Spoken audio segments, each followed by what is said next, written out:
you.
Okay.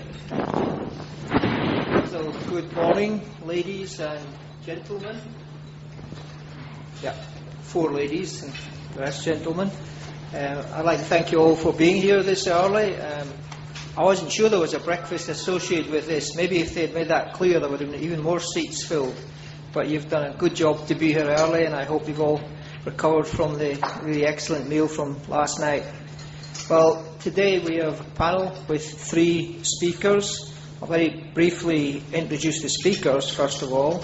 The first speaker will be Yong-Soo Hwang, in the middle, who is a visiting fellow at the CSIS and originally and comes from Kairi, so he is our most local person on the panel. And then the second speaker is Yoshan Choi, who will speak about a more specific subject. I'll come to that in a minute, to do with reprocessing. And Jorshan is a professor, was I think is right now, at Tokyo University, and now is the Berkeley Nuclear Research Center. And then last in order of presentation only is Miles Pomper from the Monterey Institute, who is a senior research associate there. The way we would like to try and run the panel is that we will try to have some introductory statements which will introduce the whole issues of storage, disposal, reprocessing, the linkages between them in a Korean context. I don't know how many of you were at the session 2 yesterday to do with reprocessing and spent fuel disposal in general, but that was a global type picture, and the idea was to, in this session, to narrow in to Korean specific issues to be brought up. To try to give you as much time as possible for the discussion, then we will do the 3 presentations without any interim questions and try to integrate the whole discussion together. My panelists are firmly warned that behind the doors, which nobody can see, I have a Japanese sumo wrestler who is scheduled to run in at 8 minutes and pull them off the stage if they're still doing their introductory talk. So the good side, the bad side is if they tend to overrun, it will get longer. The good side is if they do overrun, you'll have a spectacle of a sumo wrestler to watch. Okay, so I think we can start straight into it now with Yong-Soo. Would like to pick out the main issues that we would like to look at in a Korean context. Yong-Soo, please.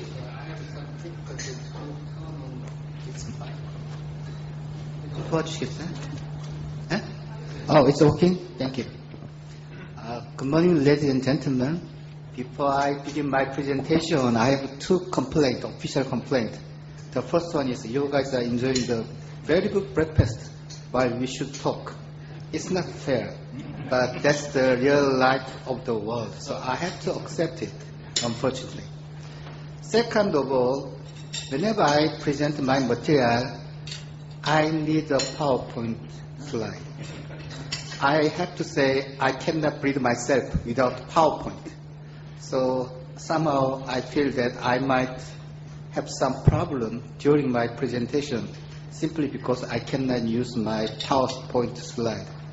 So that's my complaint, but I really enjoyed staying here in Westin Hotel. Actually, before I just came here, Tatsu over there, and I stayed in Chicago. We had a similar meeting hosted by University of Chicago, and at the same time, we stayed in Westin Hotel. It was a different hotel, but it was nice. But to me, it's much better to stay in Korean Westin Chosun Hotel because I'm South Korean. Well, I'd like to present my case without PowerPoint slide. Well, the first thing that I'd like to mention is very simple thing. Why we need nuclear power energy. I know that most of you understand why we are so eager to expand the Korean nuclear program. And according to the CNN program this morning, the 96% of Italians rejected the reintroduction of a nuclear power plant in Italy.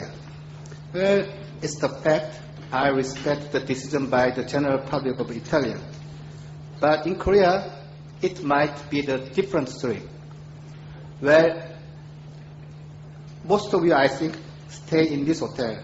And there is a very interesting toy inside the toilet in this hotel named bidet. If you came from the United States, you do not know the value of a bidet. Well, we didn't have that kind of a fancy system in our history. But I have a very young kid who is totally accustomed to bidet. So when we migrate to the United States, I now live in DC, he has always a problem to go to the toilet at school because in the United States, there is no bidet. Do you know something about the bidet? Yeah, I think you know. And he is so accustomed to the convenience of bidet. So without that one, he cannot use the toilet. Well, it's a very different story to me because when I was a kid, we didn't have that kind of system at all in Korea. Well, the same thing is true for the energy. When I was a kid, Korea was not so good in economy. We are still developing at that time. So to my age people, the electricity is the very important thing. So we do not call electric bill. We call electricity tax. So for general Koreans, we are very accustomed to energy saving. So that's one of the reasons why we would like to have a secure and inexpensive energy supply throughout the nuclear energy.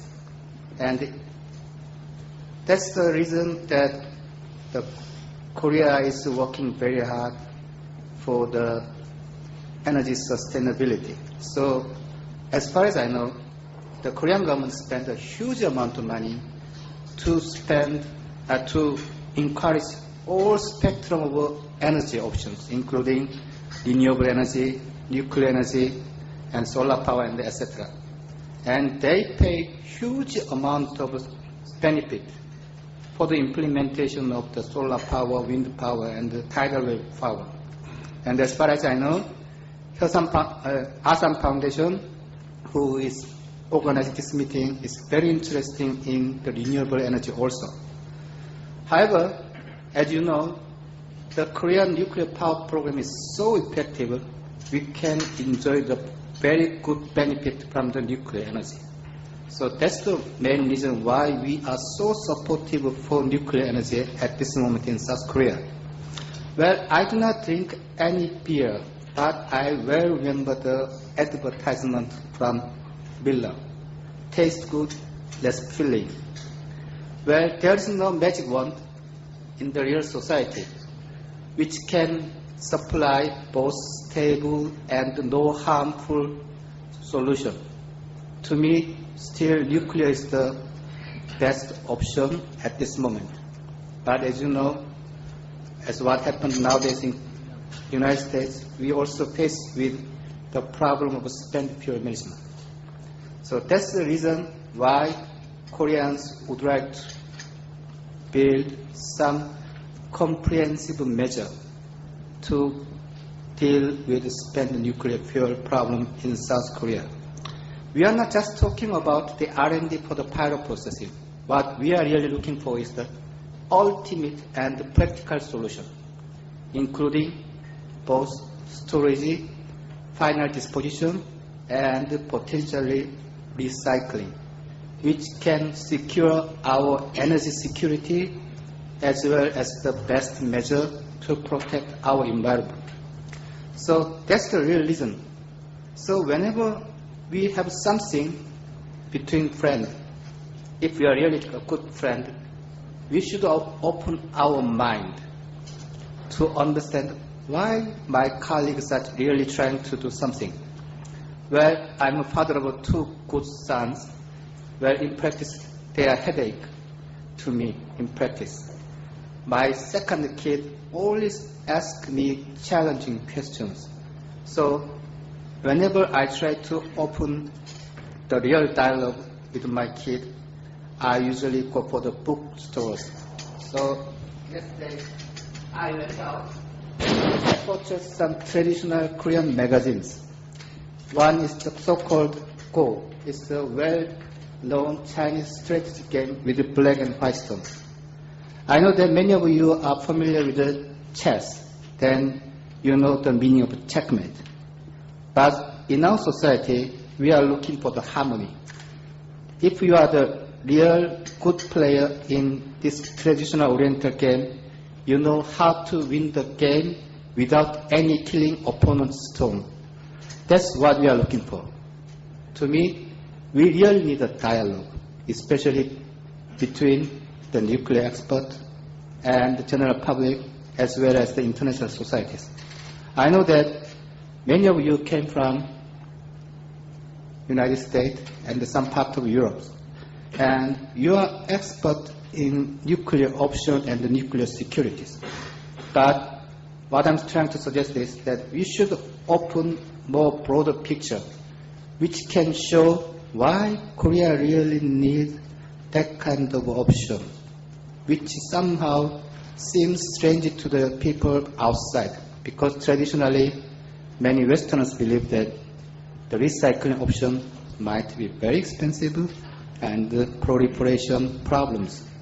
But for us, we might have a certain practical measure to deal with the cost problem, technical barriers, and the proliferation problems. So I don't want to talk about the detailed technology today, but what I would like to do is to share our own general vision for what we are doing this kind of business. Everybody is interested in the Fukushima event. To me, the real important lesson from Fukushima event is how to open the dialogue for the two-way communications. So for that one, we need 3 key points. The first one is, of course, the scientific evidence, which shows the, for example, safety of the nuclear power plant, and for our case, the validity, technical validity of the advanced fuel cycle option. But we still need 2 other aspects. The first one is the authenticity. Why we are doing this? What's the real benefit if we pursue this one, not only for the scientists, but also for the world community and the general public. And the third one is the fairness. There we should really compare the option apple to apple. And also we should develop some international framework to really deal with all the pros and the cons of the Korean options. And throughout those kind of dialogue, I think we can open the international way to solve the problem of the energy security as well as the problem of the non-proliferation. Thank you. Thank you very much. Excellent timing, excellent point. Plaidoyer to make this a very wide discussion that we have afterwards, looking at all of the justification in the widest sense for why a country like Korea wants to do and does the things it does do. So if we move straight on now, Joshan, pick up. Sure. Thank you, Charles. Can you all hear me? The title of this panel is specifically spent fuel, or we have in modern term called used fuel issues in South Korea. So I'd like to speak on that particular topic, using my 9 minutes time. Why we have such a panel of discussions on this particular topic? Of course, Korea is just one of the country among the 30 country in the world that operate in commercial reactor. But in my own viewpoint, I believe that used fuel in Korea carry a very important strategic aspect in both domestic as well as in the global context. And I would lay in such a way that maybe welcome any questions you have, in discussion. Korea has 21 reactors. 4 of them are can-do reactor, which produce a different kinds of spent fuel, use a lot of uranium, so the tonnage is high. The rest of the 17 PWR and only pressurized water reactor is what most of the people focus on, because that has the topic Charles mentioned on reprocessing and recycling. And reprocessing at this point, technology is developed for that light water reactor, which is pressurized water reactors. So, because the 4 units of can-do reactor already have a way to deal with that spent fuel for the time being, which is dry cast on site in Ulsan. And I visited, it's very impressive.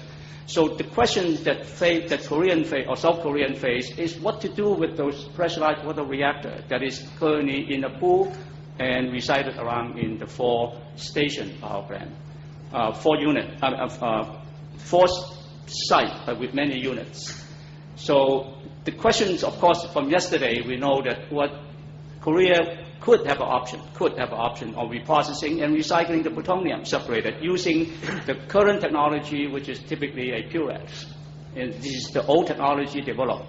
And the recycling is only the plutonium, and maybe in the future for uranium. But the rest of it become a glass log.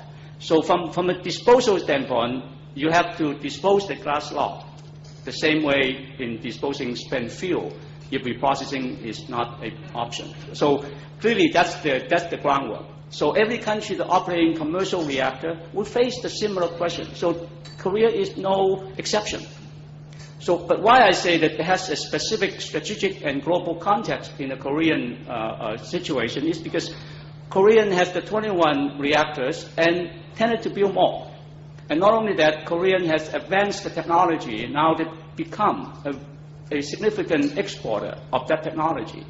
In exporting a pressurized water reactor to newcomer countries, it faced challenges. The challenges not only from a safety aspect, Fukushima is the reason, a reminding reason, but also it carry a strategic non-proliferation commitment.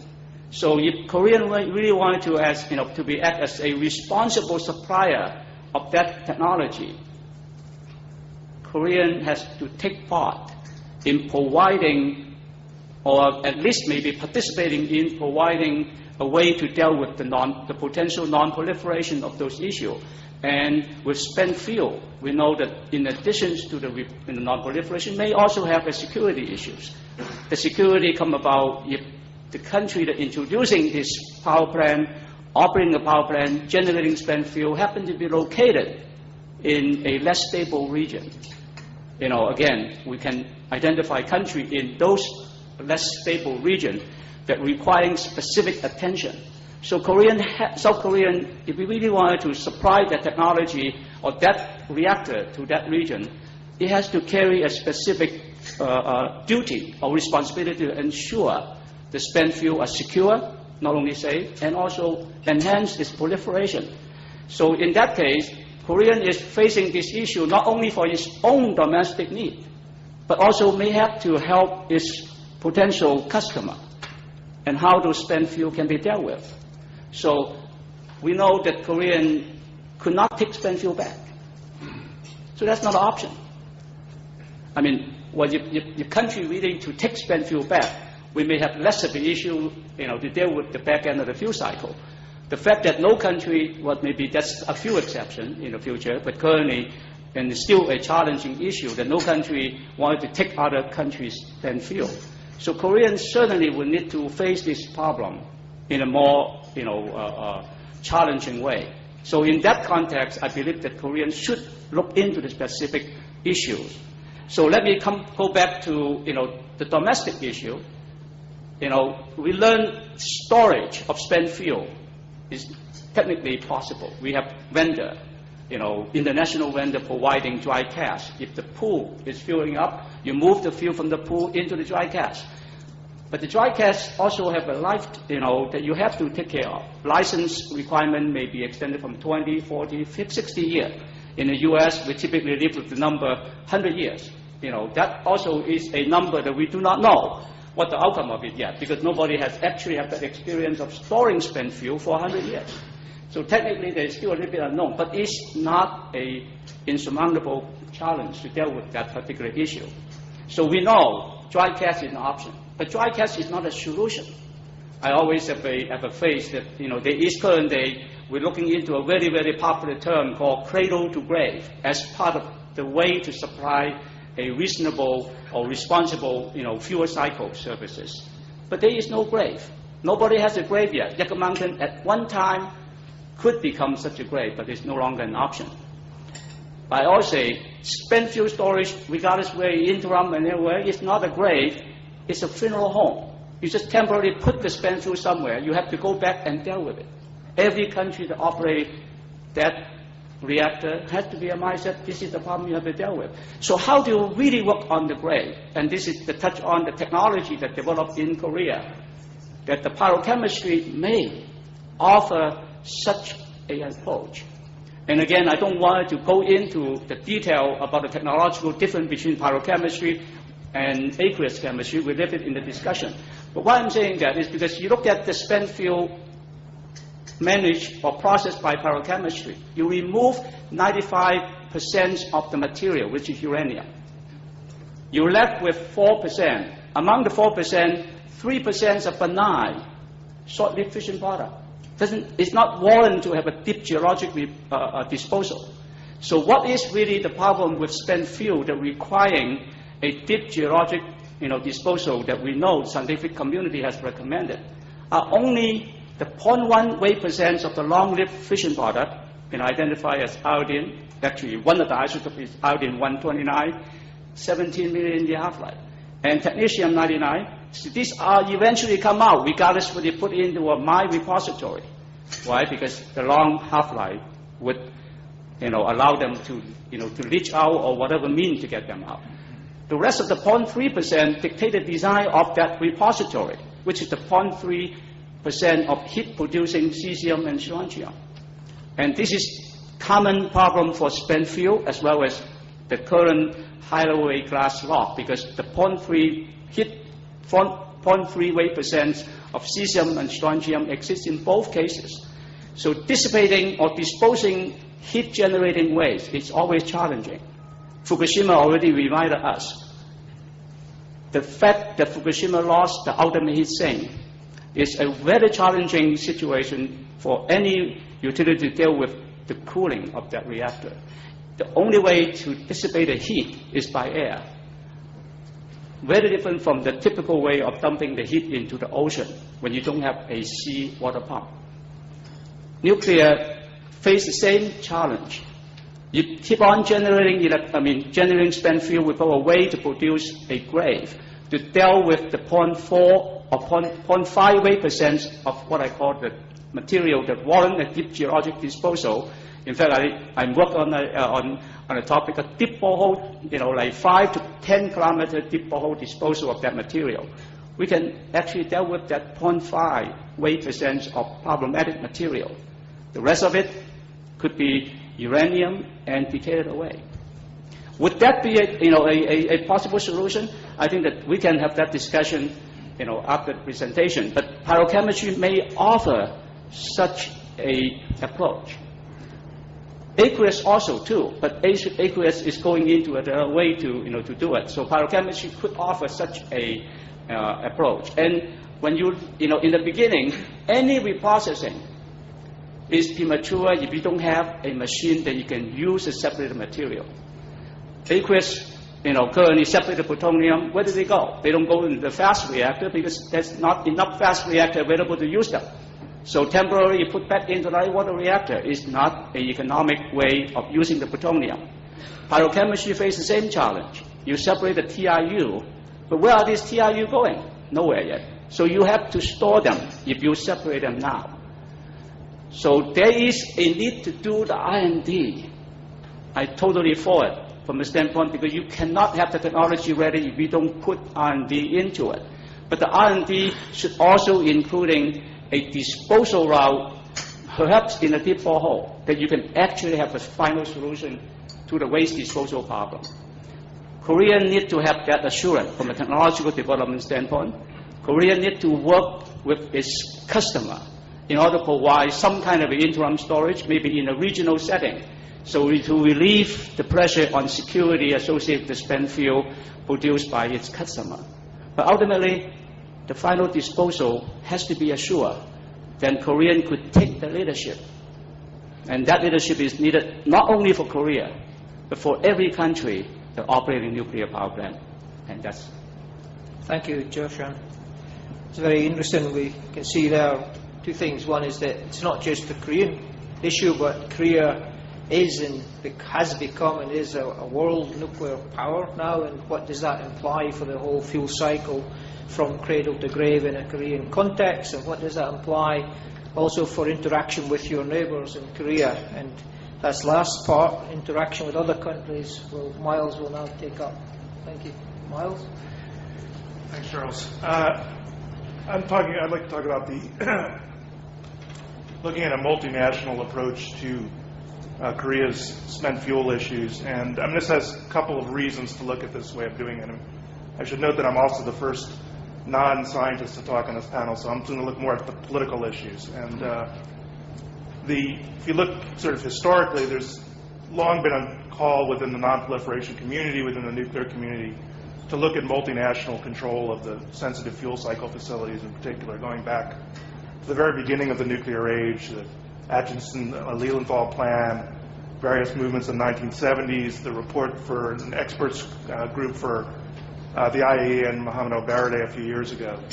And the reason for this is pretty simple. The idea is that if you have more countries involved in facilities, more countries monitoring what's going on, it's less likely that countries are going to be able to divert the materials, provide some reassurance to the neighboring countries. And it also, this issue that you tend to have in the nuclear realm of nuclear haves and nuclear have-nots, it lessens that possibility. It gives everyone some access and reasonably equal access to these fuel cycle facilities. So that's sort of the kind of the broad reason. And then if you look sort of more narrowly at the situation Korea is facing, the one we sort of talked about the technological questions, but these are really framed by political issues, both in Korea's relationship with the United States and Korea's domestic politics. The U.S. relationship is that the U.S. is not supportive generally of the Korean ambitions to do pyroprocessing and any form of reprocessing because of the fears that this could generate proliferation-sensitive technology and proliferation-sensitive material. And Korea, on the other hand, has faced a domestic problem in that it's not been able to find a place to put its spent fuel in interim storage away from the reactor sites. Right now, you've got a lot of reactors in Korea that are filling up their pools with spent fuel. If they keep going at this rate, they will not be able to operate unless they find a place to put the spent fuel. And over several decades, Korea has tried to build a facility away from the reactor sites, and every time it's tried to do it, it's encountered domestic opposition. So a multinational facility in concept could provide both a means to reassure the United States and reassure Korea's neighbors, particularly China and Japan, of Korea's ambitions, and, if structured correctly, find a way to deal with Korea's domestic problem of how do you site an interim storage facility and potentially some kind of spent fuel repository. So how would you actually do this? There's a number of different options you could look into for doing this. One, which would be sort of the favorite one from a non-proliferation point of view, would be some combination of an interim storage facility in Korea or a storage facility in Korea with either an interim storage facility overseas or a storage facility overseas. Some of you may have read in the press there was some discussion about the idea of building a facility in Mongolia. This was something the United States was pursuing. I don't know if there seems to be some question about whether this is still an active effort or not, but the idea was, for instance, Korean spent fuel or Taiwan spent fuel, which is technically the U.S. has some rights over because the U.S. either provided the fuel or it was irradiated in reactors that the United States provided to Korea.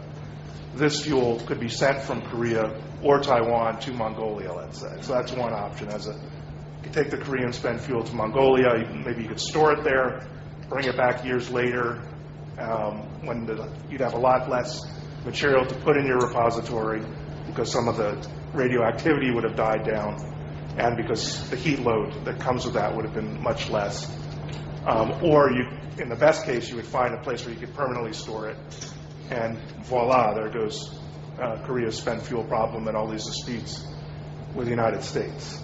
So far, that's not materialized, but I'm sure the United States and other countries will continue to try to find a place for storage or permanent repository. Of course, the second option, which if you look at the U.S.-UAE nuclear cooperation agreement, for instance, is to take the material from Korea and send it to somewhere like France, which does traditional aqueous reprocessing, pure X reprocessing. France takes the material, gets it off the hands of Korea or the UAE in this case, and then eventually, after it's reprocessed the material, taking the plutonium out, sends the high-level waste back to Korea for putting it in a repository. This has a downside. I mean, a lot of downsides. It's a quite expensive process, and you still have to take the high-level waste. So a lot of the political benefits that you would have of finding a repository overseas are not there. You still have a political problem of what do you do with this waste, and then you have to spend the money shipping it back and forth and having it processed in France or other countries. Third option is that you could, if you were a technique, a more advanced reprocessing technique were to take place in a neighboring country, let's say Russia, if they were working on it, or the United States when under the GNEP program, where you would take the material and you would ship it back there, and then you could use the material in fast reactors or other advanced systems. But again, that's not an active effort at this moment. And then a fourth effort that you could contemplate is building a multinational facility in Korea that you could look at various kinds of experimentation on what do you do with this. You could build various kinds of advanced either reprocessing or fast reactors, different kinds of technologies that you could imagine having in Korea. And while you're sort of doing this experimentation, you could move your fuel there so it would become your interim storage site. And even conceivably, you could build your repository at the same location. So the idea is this would take care of your political problem in Korea of finding an interim storage site. You would lessen some of the U.S. concerns by having a multinational facility there, and hopefully in the meantime, you would have some of the other political and technical questions would be addressed, and you'd have a time for experimentation. Now that's sort of the broad vision that you could imagine. Of course, in this kind of situation, it all becomes down to what the details are, and there's a lot of questions you'd have to answer. What kind of safeguards would you have on these kind of facilities? What would you do with the material that comes out of the facility? Where would it go? Would there be fast reactors operating? As George-san said, that's been a big logjam in the process so far, is that there's really not been commercially viable fast reactors, and that's what a lot of these techniques are sort of dependent on. Where would you get material from? Which countries would have it? How much control would the various partners have over the technology in the facility? How would the ownership rights? Who would get rights to deal with the material? And there's a score of questions that you can imagine in a situation. But it's a different way of looking at it, and it might find a way of addressing both the concerns of the international community, particularly the United States, and of Korea. Thanks. Thank you very much, Miles. Okay, now you've got to work for the nice breakfast that you had. you have a wide range there. We can start the discussion on any issues. What should be components of Korea's spent fuel policy nationally? What should they be doing multinationally? Do you have any specific questions to any specific panel members? Start the poll. I wanted to Ivan Ulrich.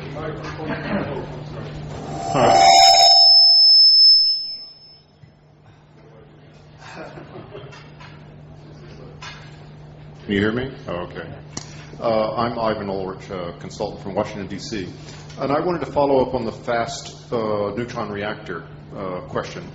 None of the reprocessing plans, that isn't the technical problem. If you wanted, you can do aqueous reprocessing. That's a decades-old process. Both Britain and France have had plans to develop fast neutron reactors and reprocessing. The fast neutron reactor programs have failed, just as they did in the United States and everywhere else. And as a result, but we in the United States at least canceled our reprocessing program for reasons that are beyond the knowing of man. Britain and France did not. So as a result, now Britain has 100 tons of separated plutonium. France has 80 tons of separated plutonium. And what is the urgency, other than just politically, to tell the Korean people, oh, we're doing something? Because what France is actually doing, they just have above ground storage. But they have a bunch of guys in white lab coats with clipboards who go around and poke things, and they seem to be doing something. But in fact, they're storing their waste above ground because they do not have the fast reactors. What is the plan for fast reactors? And why don't you just, that's going to take you 30 or 40 years to develop. Why don't you just store it in dry casks? When the reactors are done, go get the fuel, the plutonium for free from the French. Yeah, that's a good question, and I know that that's the actually real question that I always get from the Washington in the United States. Well, actually, by education, I'm a very big advocate of direct disposal, but still I believe that Korea has a real good point.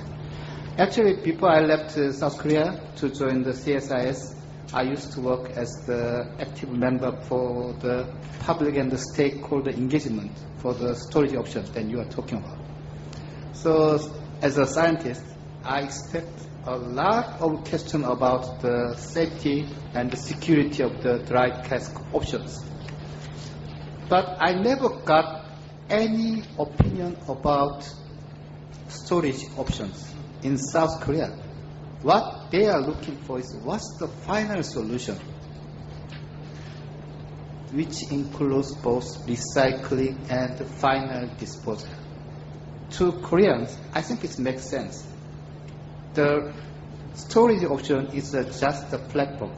It's not eternal your destiny.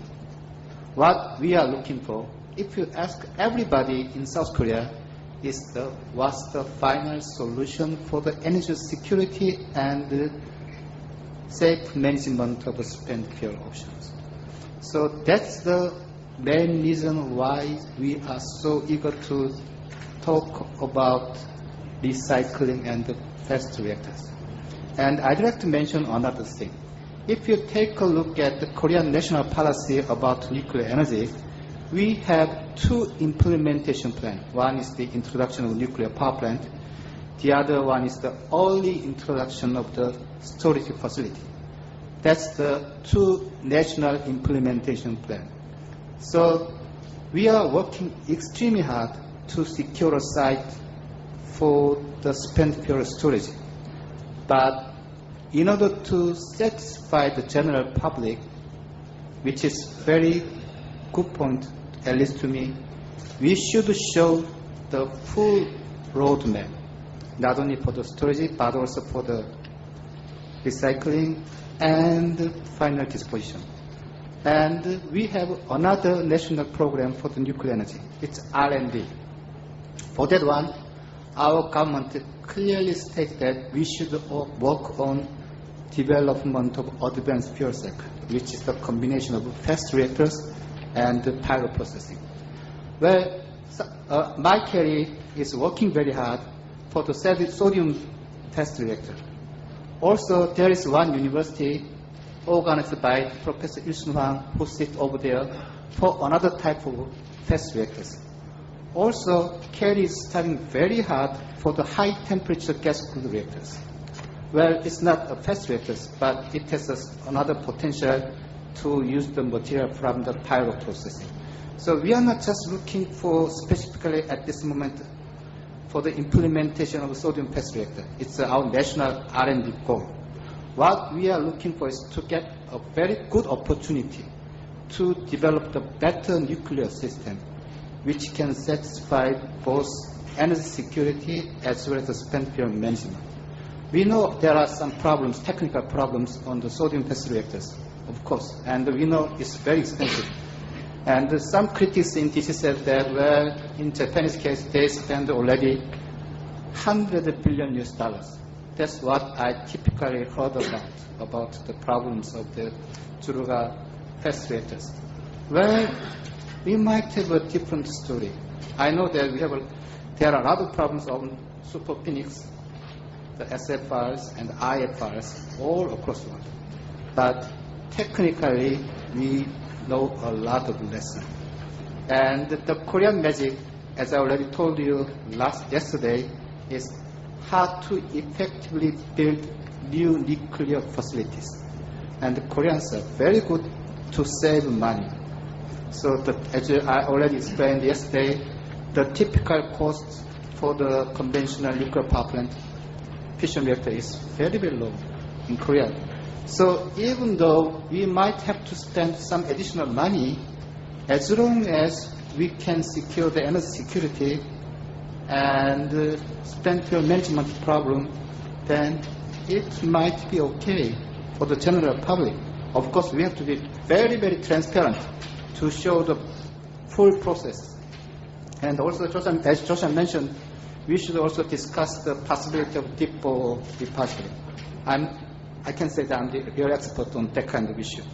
And we have a lot of innovative way to minimize the footprint area and to minimize the burden of the fissile mobile fission product like iron 129. Those have like this. Okay, thank you. 70 million years. Okay. Charles, may I add? Yeah. Well, I would like to add more condition on what you just say. The fact that fast reactor is currently not like light water reactor readily available. That's one thing. Research needs to be done. But I would like to also add to what you just mentioned that it's not any fast spectrum reactor.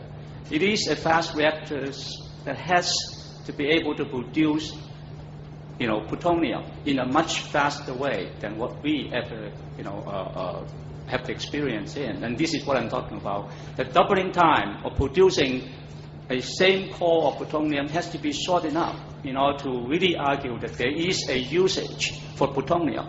And that argument is recognized in the technical community, that we certainly put that in a research project for the time being because we are still in the very beginning of that research on fast reactor. So from that standpoint, the point I'm trying to make is why Korea may be interested in developing the pyrochemistry is twofold. They can preserve the option at the same time working on a fast reactor that come along that can use that metallic transuranic. Again, that's another additional requirement on that fast reactor. It has to be metal filled. But having said that, then you can look at the process. They separate the plutonium.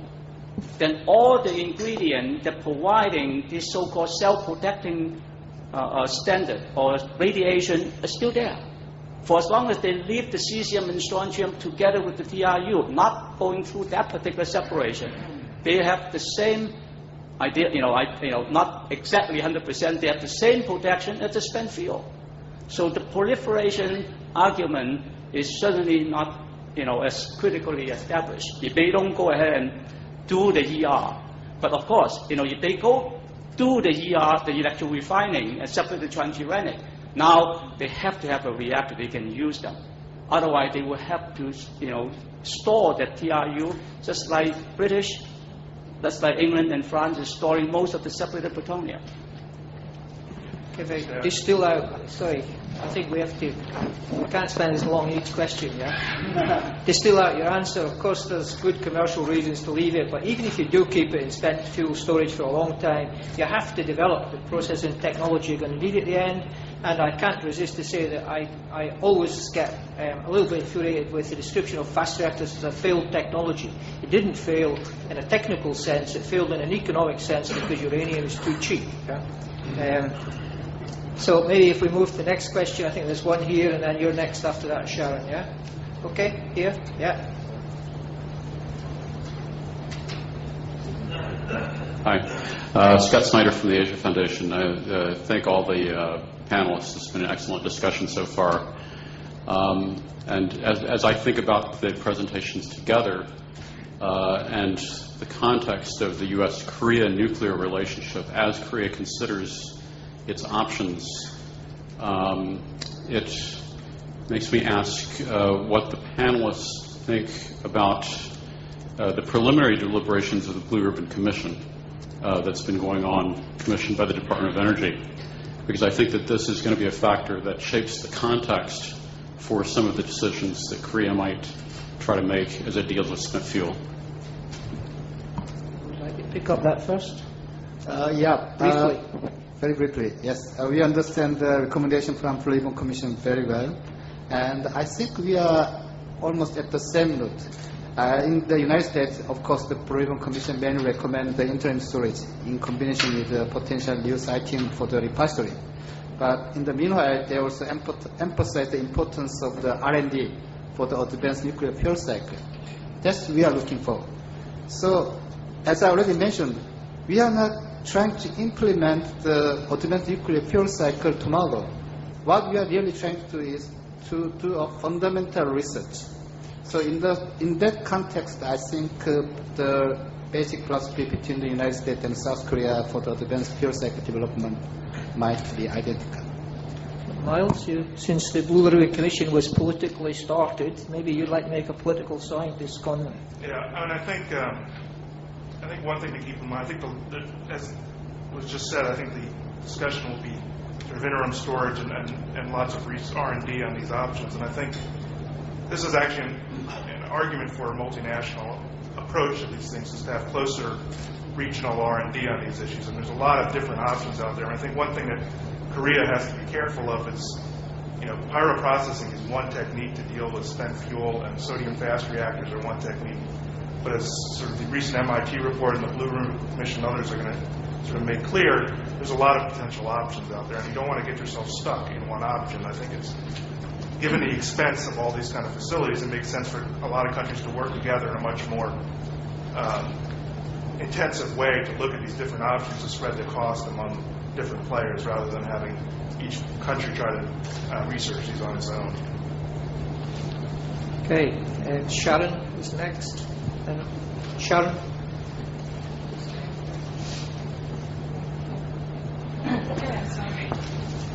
Thank you. Thanks. Is this working? Okay. Thanks for an interesting panel. I wonder if the panelists could speculate on how Fukushima might have made South Korean public opinion more difficult on these issues. I would rephrase Ivan's question slightly differently, which is none of the states that reprocess have any more success on geologic repositories than anybody else. And the question is, will the South Korean public be fooled into storing, as Miles suggested, fuel on an interim storage basis, or even for good in a repository, just because it's connected to some multinational facility to do pyroprocessing?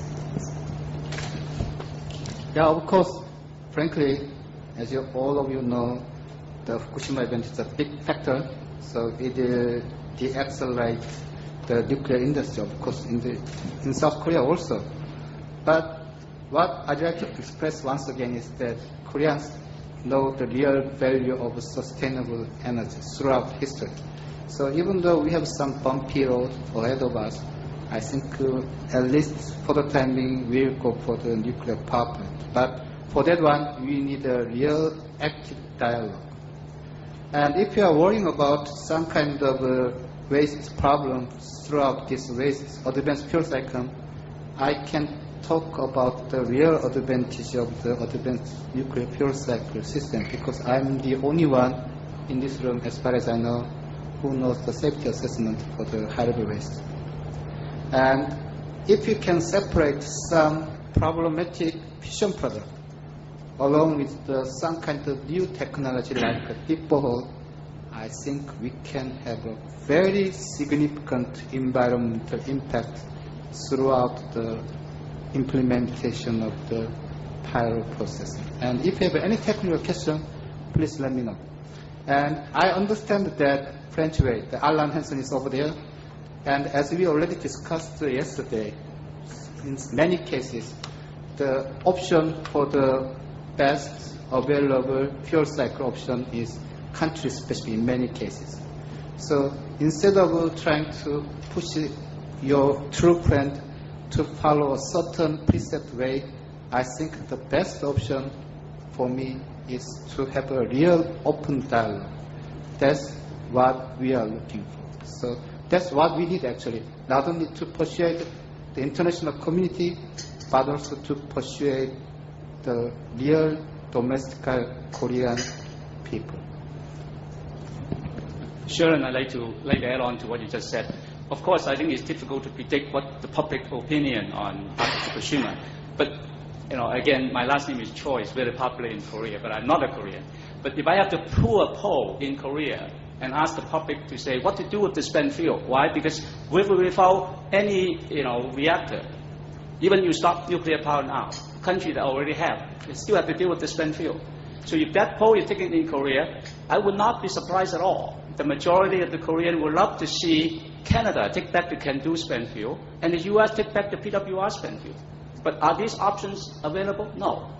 So there is so this is not a country, this is not a problem just for Korea, for everyone. So in fact, I think that this is the time that we have to look into the issue square one, not on plutonium, not on TRU. It's what to do with that spent fuel in its final disposal. And this is why I think that maybe we can turn around at this point when Yucca Mountain is an uncertainty. Maybe perhaps we can look into deal with that small percentage of material, the in-spent fuel, that really need to be thrown away in a deep geologic repository or in a deep borehole. The rest of the 95% plutonium uranium can be just leave it back to the uranium ore. Just to pick up on your leading question, would they be fooled? I think actually your leading question is right. The word is fooled. I don't think that any population anywhere is going to be fooled to get nuclear material next to them for what is claimed to be a temporary period of time. That's why there's this non-separable coupling between having a credible final strategy and any kind of disposal strategy. I don't think a multinational research place would do it. I don't think what was it called, a cooling pad at Yucca Mountain, which was all of these euphemisms which are for getting it somewhere else. They won't work. I agree with you. Who's here? Okay, I'm Sunung Chang from KAIST. I'd like to make some comment on Mr. Miles Pumper. Actually, you mentioned of several options. Yeah, so first option is send the spent fuel to Mongolia. I think the possibility is zero. Yeah, at this moment, it's unrealistic. And you also suggest send it to the France or England. What? So it's also it's not very complication. It's sending transportation is one option. But a third option you mentioned what send it to Russia? Why So, but anyway, I'm a little bit kind of disappointed your comment because recently Korea and U.S. started pyro processing research, including feasibility study. Maybe you expect about 10 years. So pyro processing, is one way to reduce the toxicity, and also you can recycle, and they have many disadvantages. They have many other advantages, and you must overcome some technical issue too. But at least at this moment in the world, you don't have the optimum solution, the best solution. You must try to find the best solution through research and development. So at this moment, you must give us a strong blessing to the international research, especially multinational research and development. So after outcome of the research and development, you can make the judgment whether it's nearly good or it's proliferation resistant. So I think at this moment worldwidely you need a multinational research and development, because there is no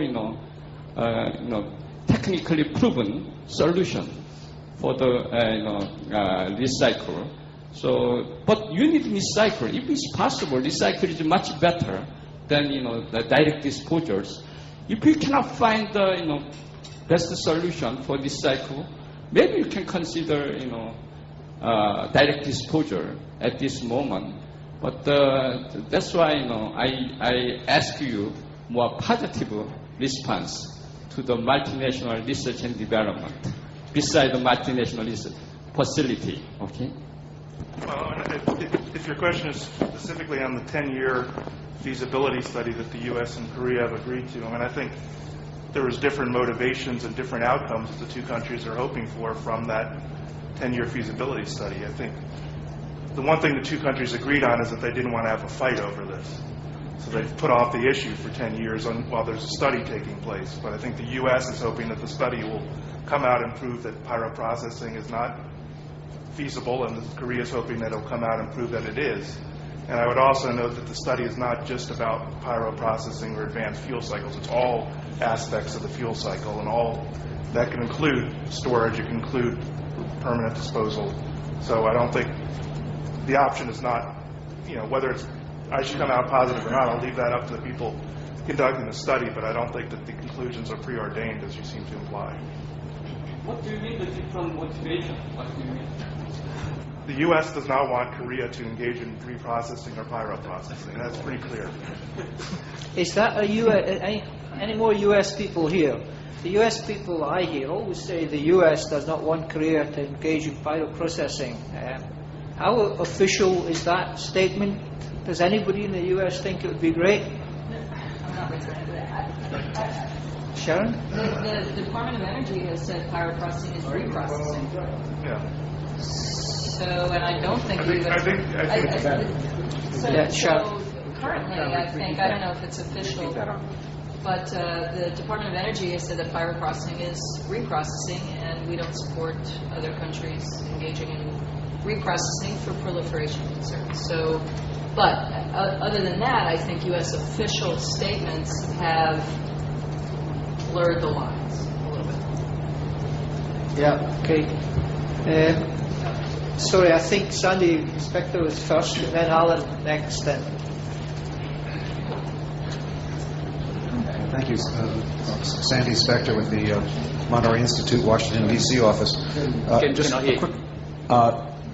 Sandy Spector with the Washington, D.C. office of the James Martin Center for Nonproliferation. George Chan, I thought your point about the role that South Korea is playing as an important new exporter deserves a comment and a sort of the opposite conclusion, however, which is by virtue of the fact that it is going to be a leading country, they need to set an example that other countries, we would be comfortable with other countries following. That is not pyroprocessing. We don't want to see pyroprocessing, in Saudi Arabia, et cetera, et cetera, et cetera. So you have this sort of duality here of the model. And for Miles, I just would comment that what we all need research on is spent fuel management. And I wonder if we might not, imagine how well received an initiative by South Korea would be to establish a multinational spent fuel storage, spent fuel conditioning facility might be, where R&D could go into that topic, which is absolutely not controversial. And it would be kind of complementing what South Korea is doing in terms of hosting the the security summit next year. Pyroprocessing gets into controversy sort of automatically. But if we focus on spent fuel and a sort of major role for South Korea in that environment, it might be treated as a very important step forward. Sandy, I think your point is well taken. I may have mixed, in my talk, two concepts together. When I'm mentioning about that South Korea has a responsibility for exporting technology, I was focused on storage of that spent fuel. So in any way, that if the customer needs to have a spent fuel move away, for example, like UAE, that option at this point could be Europe or could be somewhere else.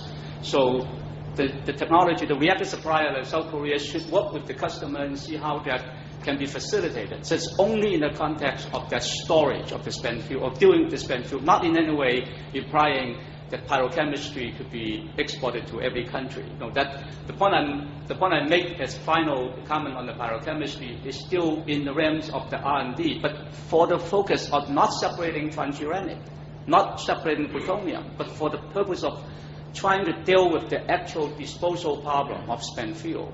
So if we continue arguing open closed cycle with the focus on plutonium, spent fuel would stay as is, because the argument is always resources versus waste. But regardless, in the current Purex or whatever, that disposal problem still remains. So let's look into the disposal problem and not mentioning about plutonium. Why? Because I can actually see the 1% of plutonium can put away, can dispose of in a deep borehole if there is absolutely no use of this plutonium. That statement has to be qualified from the standpoint that each country may have its preferred policy of using the plutonium. But if fast reactors are not available, what are you doing with the plutonium? And finally, you have to dispose of it. And that could be disposed in a deep borehole. And pyrochemistry have that uniqueness. You separate, you demonstrate the separation of uranium. The rest of it still can be item counting, because you have the radiation and the heat protection of the plutonium as is. You only separate the transuranic when you have a reactor that you can use it.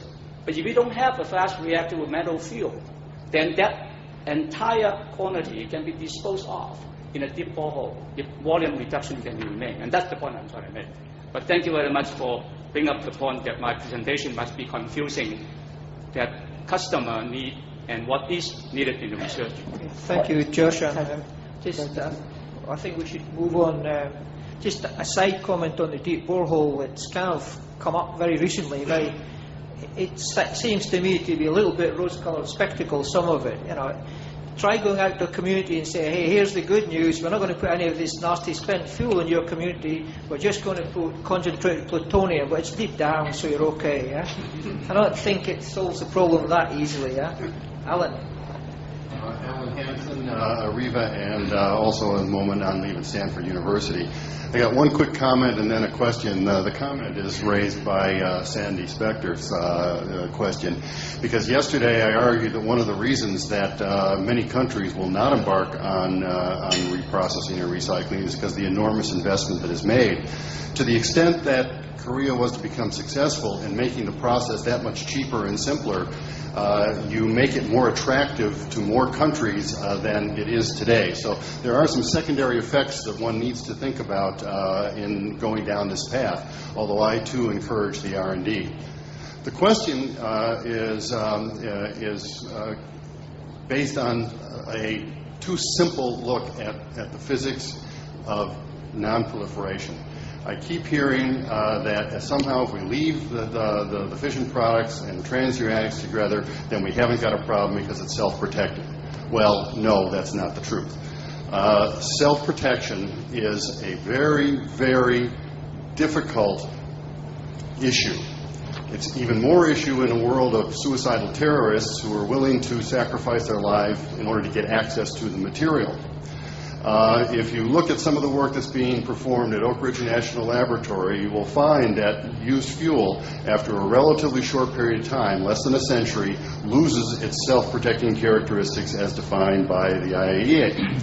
Nobody seems to understand that every reactor that's started up has a first core, which goes into the reactor for only one cycle and then goes into the spent fuel. That fuel is barely self-protecting when it comes out, and today it's not at all, because the reactor started up 50 years ago. Most of this has gone away. So I'd like to ask the panel, what is your recommendation? What do we do about the used fuel in all of the pools and all of the reactors that is not self-protecting? Yeah, your question is always challenging as a user, so I fully agree with you. So there are a lot of limitations in current technology.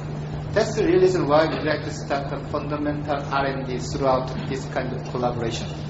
So I have to tell you very frankly that there's no magic way to assure the self-protection by technical measure, very frankly. But, however, we can build a better system, not just based on the technology, but based on the so-called safety culture or security culture development. That's really important. So the hardware approach might be good, but it cannot satisfy all those worries that you have in mind. So that's the reason why we like to develop so-called 3S, safety, security, and safeguardability throughout this kind of international collaborations. And also, I fully respect the comment from you, Sandy. So we have a lot of difficulty. But if you take a look at the feasibility study, I don't know any political arrangement, but there are 3 technical measures that we can study between the United States and South Korea. So one of the technical issues is the direct disposal. So I might be too political when I express the terminology of the fairness. We can actually judge whether the direct disposal is better in South Korea or not throughout this kind of open feasibility study and also in parallel with our domestic own program. So we will have a lot of step-by-step approach if you'd like to go for the final implementation of the advanced fuel cycle system.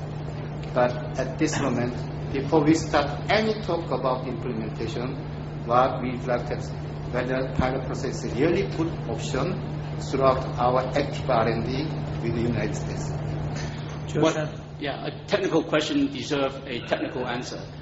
But Alan, I think that the point that you bring is very valid, because self-protection has no meaning if there is no value of burn-up involved in there.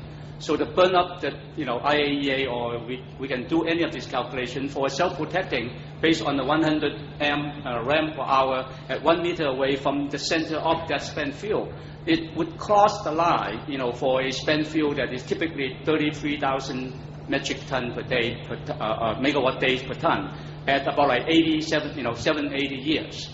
Okay, so that's the number we're looking into. But you mentioned also the first core and the second core doesn't reach to that kind of a burn-up. So, but it's only 1 or 2 batches of that reactor over the entire 40 years. Sure, we know that is a problem. But from that standpoint, can-do reactor don't even reach to any of the number I mentioned. Okay, can-do reactor operating with, maybe 8,000, which is 4 or 5 times less the burn-up. So where is, and can-do reactor actually managed to cross that line within less than 10 years. So that, but when we're talking about self-protection, I'm always talking about in a relative term.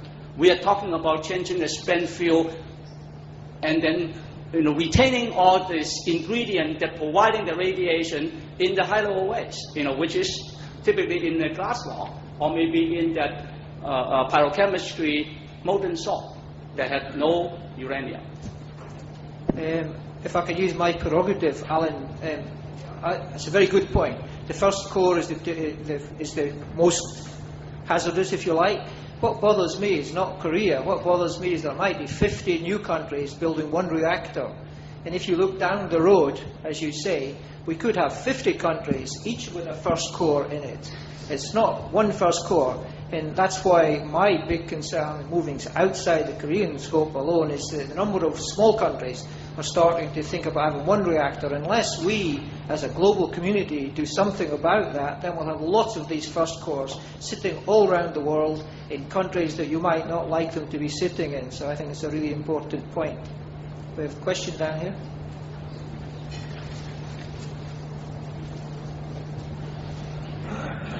Wang from China. Very quick question to the panel, and I know we are pressed for time. I'm really just still trying to understand the power processing factor that plays into the export. Because my understanding is that for South Korea to be commercially successful to export civil reactors, then probably the fuel supply would be by a third party.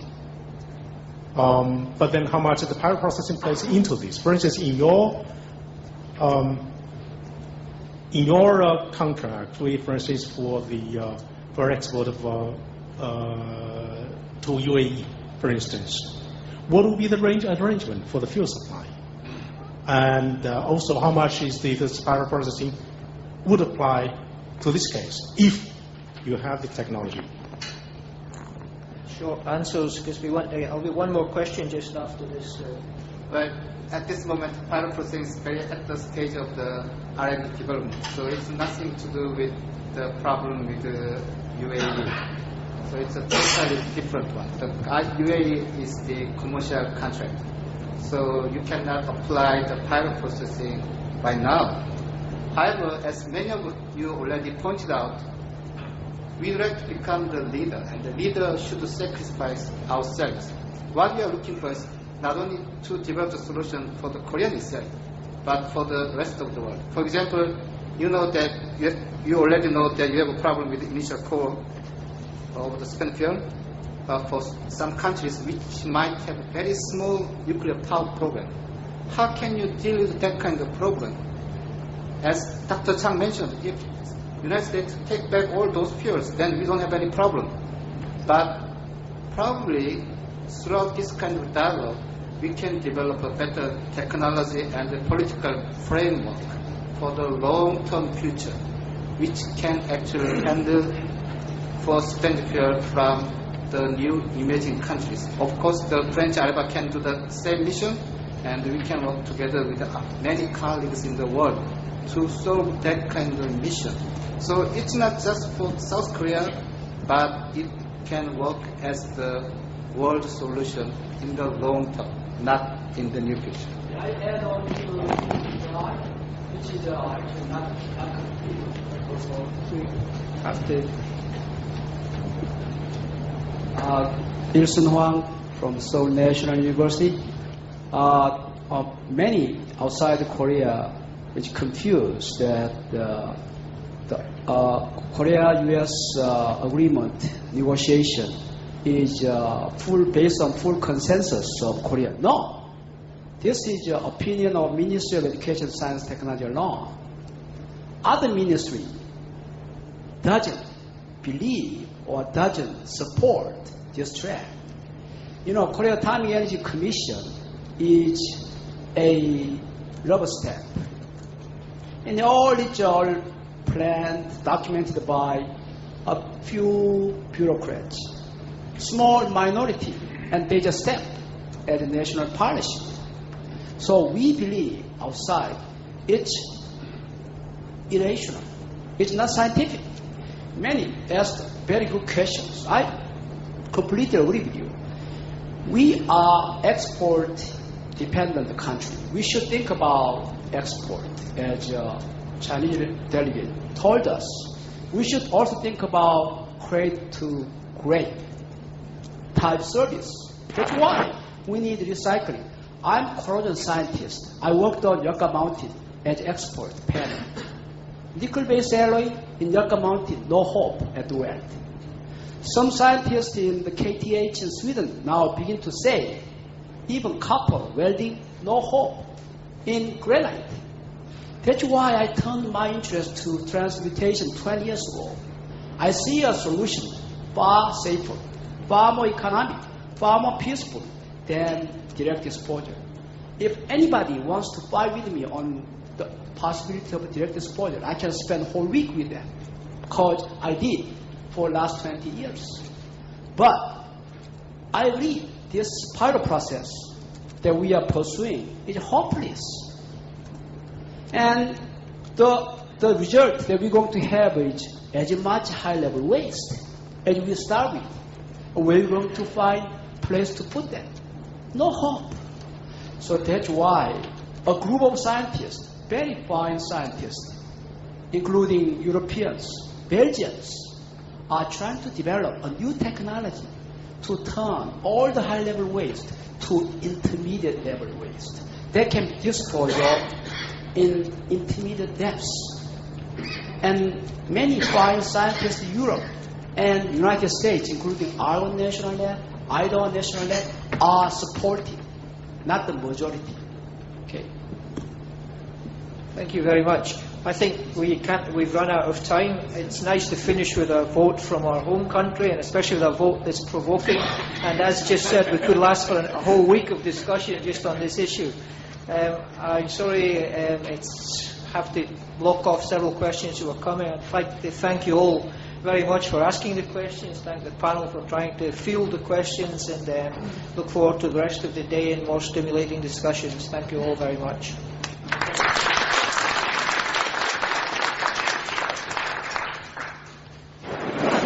Have a quick coffee break. The next session, titled Japan's Nuclear Disaster and the U.S.-Japan Alliance, will start on our lunchtime.